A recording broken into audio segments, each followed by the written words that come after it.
Hi friends, அஸ்ஸலாமு அலைக்கும். இன்றைக்கி ஒரு டிஷ் தான் செய்ய போகிறேன். ப்ராக்கோலி வச்சு ப்ராக்கோலி கிரேவி. வாங்க எப்படி செய்யலான்னு பார்க்கலாம். ப்ராக்கோலி எடுத்து வச்சுட்டேன், நல்லா கட் பண்ணி வச்சுட்டேன். நல்லா ஃப்ளவர் ஷேப்பில் கட் பண்ணியாச்சு. ஆனியன் சாப் பண்ணி வச்சுட்டேன்.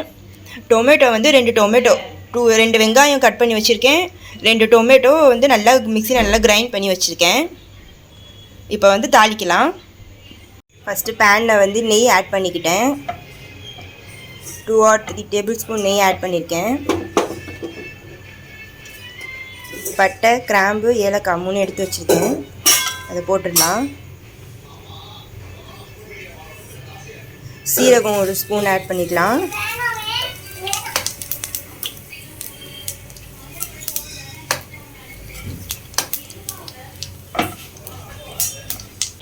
இப்போ கட் பண்ணி வச்ச ஆனியன் ஆட் பண்ணிக்கலாம்.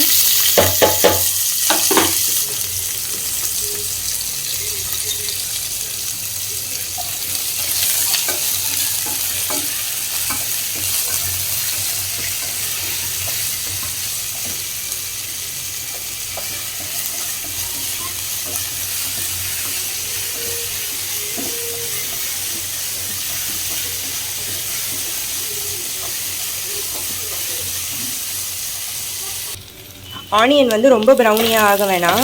நம்ம இப்போ இஞ்சி லைட்டாக ஆகிடுச்சு. நம்ம இப்போ இஞ்சி பூண்டு ஆட் பண்ணிக்கலாம்.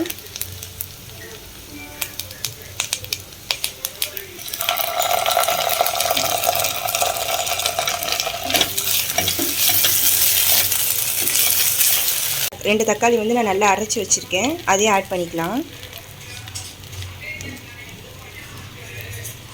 மிக்ஸ் பண்ணிக்கலாம். டொமேட்டோவை மிக்ஸ் பண்ணிவிட்டு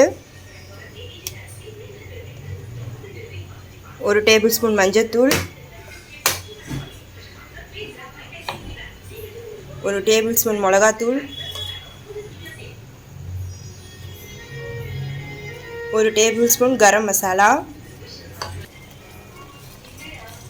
1 டேபிள் ஸ்பூன் மல்லித்தூள். நம்ம இதை இப்போ நல்லா மிக்ஸ் பண்ணிக்கலாம்.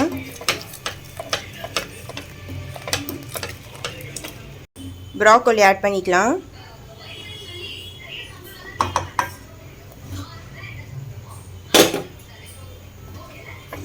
நல்லா மசாலாவில் மிக்ஸ் ஆகிற மாதிரி நல்லா பரட்டி விடுங்க.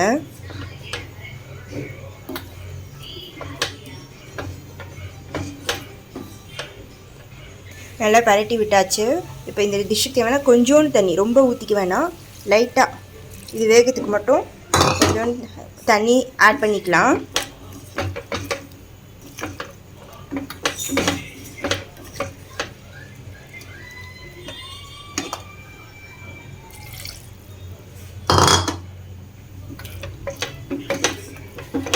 இதுக்கு தேவையான உப்பு சேர்த்துக்கலாம்.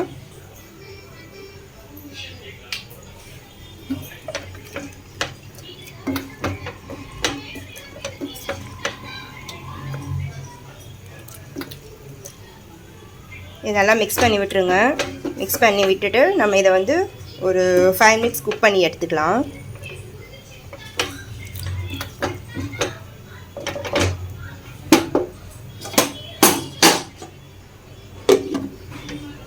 தேவையான இன்னொரு மசாலா தான் நம்ம ரெடி பண்ண போகிறோம். பாருங்கள், கசகசா எடுத்திருக்கேன். 2 டேபிள் ஸ்பூன் கசகசா எடுத்திருக்கேன். ஒரு 15-20 முந்திரி எடுத்திருக்கேன். இது ஃபுல்லாக இப்போ கிரைண்டர் நல்லா நான் பேஸ்ட் பண்ண போகிறேன். இப்போ இது நல்லா குக் ஆகிருக்கும் ப்ராக்கோலி. பாருங்கள், நல்லா குக் ஆகிடுச்சு. இப்போ நம்ம அரைச்சி வச்ச முந்திரி கசகசா பேஸ்ட்டை இதில் ஆட் பண்ணிக்கலாம். இப்போ இந்த பேஸ்ட் நம்ம ஆட் பண்ணியாச்சு. நல்லா மிக்ஸ் பண்ணி விட்டுருங்க.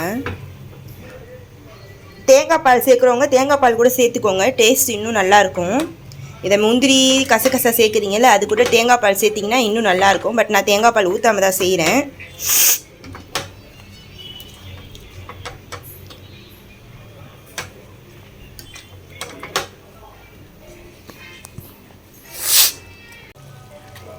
ப்ராக்கோலி கிரேவி ரெடி ஆகிடுச்சு. இது சப்பாத்தி, ரொட்டி, தோசை எல்லாத்துக்குமே சூப்பராக இருக்கும். ட்ரை பண்ணிவிட்டு கமெண்ட்டில் சொல்லுங்கள் ஃப்ரெண்ட்ஸ். பாய் பாய். நெக்ஸ்ட் வீடியோவில் பார்க்கலாம்.